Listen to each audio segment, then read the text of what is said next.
Joke for the day. Yeah. Okay. Fuck, you caught me off guard. What is your joke of the day? Okay. You and me, we go to the bank and we gotta collect money.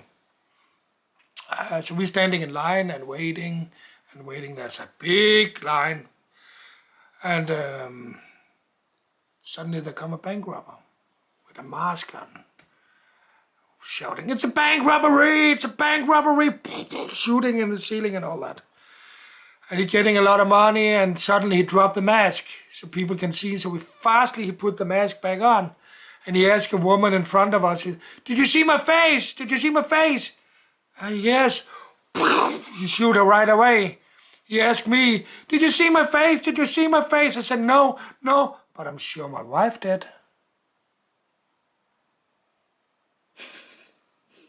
What a sad story. I thought it's meant to be a joke. Obviously it's a joke because you're still around, right? Obviously it was just a sarcastic joke. Okay, bye now. Just say bye. Yeah, bye now.